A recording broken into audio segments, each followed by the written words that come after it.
है एवरीवन, स्वागत है आपका फटाफट डिवीजन सीरीज के अंदर। आज हम अपना चैप्टर 4 स्टार्ट करेंगे जिसका नाम है measurement of national income. Length chapter है हमारे पास। इस चैप्टर को हम दो पार्ट के अंदर करेंगे। तो सबसे पहले हम देखते हैं हमारे पास नेशनल इनकम को फाइंड आउट करने के लिए कितने मेथड हैं। तो मेरे पास नेशनल इनकम को फाइंड आउट करने के हमारे पास 3 मेथड हैं।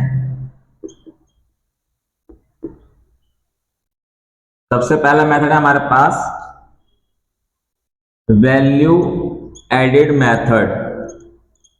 दूसरा मेथड है हमारे पास income method and third method है हमारे पास एक्सपेंडिचर मेथड। हमारे पास किसी भी मेथड से हम नेशनल इनकम को फाइंड आउट करेंगे, हमारे पास आंसर सेम आएगा। अभी मेरे पास किस तरीके से हमें नेशनल इनकम को फाइंड आउट करना है। सबसे पहले अगर हम देखता हूं जितनी भी हमारी देश की इनकम है उसको अगर हमें ऐड कर लेंगे तो हमारे पास नेशनल इनकम आ जाएगी। दूसरा, जितना भी हमने खर्चा किया उन सबको अगर हम ऐड कर लेंगे तो हमारे पास क्या आ जाएगा, नेशनल इनकम आ जाएगी। और तीसरा, हम प्रोडक्शन लेवल के बेस पे करते हैं कि जितना भी हमने आउटपुट बनाया यानी जितना भी हमने प्रोडक्शन करी उन सबको अगर हम ऐड कर लेंगे तो क्या आ जाएगा, हमारे पास नेशनल इनकम आ जाएगी। एक एक मेथड को पकड़ेंगे। सबसे पहले हम लेते हैं वैल्यू एडेड मेथड। इससे हम कैसे फाइंड आउट करेंगे, तो हमारे पास वैल्यू एडेड मेथड से हमें क्या फाइंड आउट करना है, नेशनल इनकम। तो हमारे पास फॉर्मूला क्या है, 4 या 3 नंबर के अंदर इसका क्वेश्चन आता है। अगर क्वेश्चन आपका गलत भी हो गया तो आप क्या करेंगे, इसका अगर फॉर्मूला भी लिखाएंगे और फॉर्मूले को खुद भी करेंगे तो आपको 2 मार्क्स मिलेंगे। 1 नंबर मिलेगा आपको फॉर्मूला लिखने का और 1 नंबर मिलेगा आपको उसकी वैल्यू को पुट करने का। तो सबसे पहले हमें क्या करना है, हमारे पास इसका जो फॉर्मूला है वो लिखेंगे, value of output minus intermediate consumption. अब value output minus intermediate consumption का मतलब है, हमारे वैल्यू आउटपुट कहते हैं हम सेल को और इंटरमीडिएट कंजम्पशन बोलते हैं हम परचेज को। कभी कभी डायरेक्टली गिवन नहीं होती है चीजें। तो मेरे पास कैसे फाइंड आउट होगी, तो वैल्यू ऑफ आउटपुट निकलेगा हमारे पास, वैल्यू ऑफ आउटपुट निकलेगा sales plus production for self consumption. अब हमें अगर डायरेक्टली सेल गिवन नहीं है तो हमारे पास सेल्स निकल जाएगी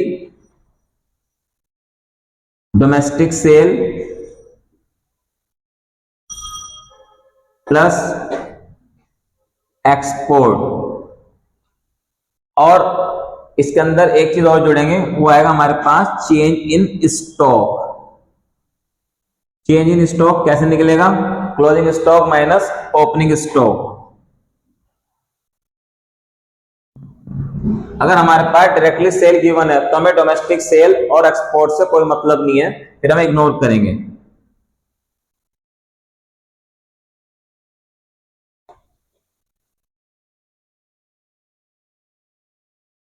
उसके बाद इंटरमीडिएट कंजम्पशन कैसे निकलेगा हमारे पास,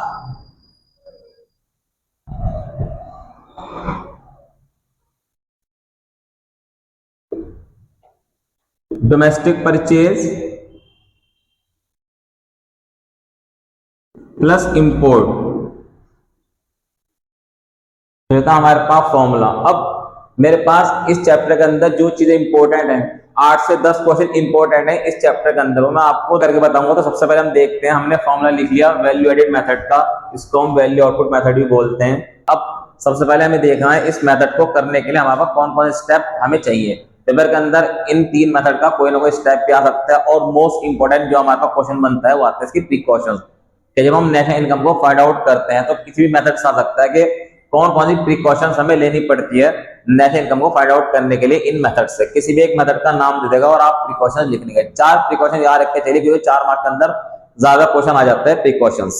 तो मेनली 4 स्टेप है, याद रख के चलना। सबसे पहले हमें क्या करना है, एस्टिमेट करना है, क्लासिफाई करना है जितने भी हमारे पास प्रोडक्शन यूनिट है। उसके बाद हमें क्या करना है, उसके बाद हमें एस्टिमेट करना है जीडीपी एट एमपी।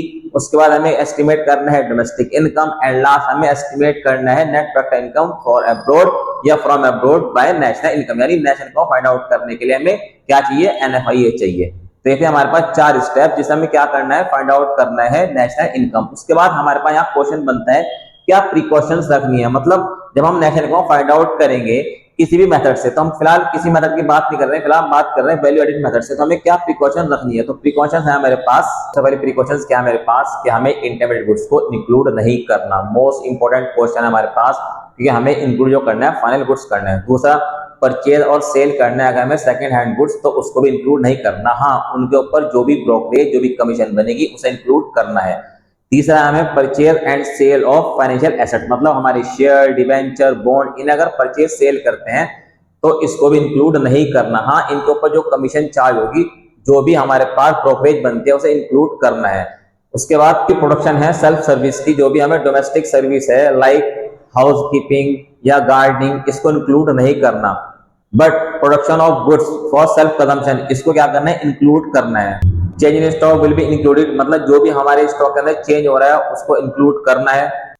तो उसके साथ ही हमारा वैल्यू एडेड मेथड का कॉन्सेप्ट कंप्लीट। आई होप कि आपको अच्छे समझ में आ चुका होगा, और आपको वीडियो अच्छी लगी तो वीडियो को लाइक करें एंड शेयर करें। मिलते हैं जल्दी न्यू वीडियो के अंदर न्यू कॉन्सेप्ट के साथ। Thanks for watching my video, have a nice day.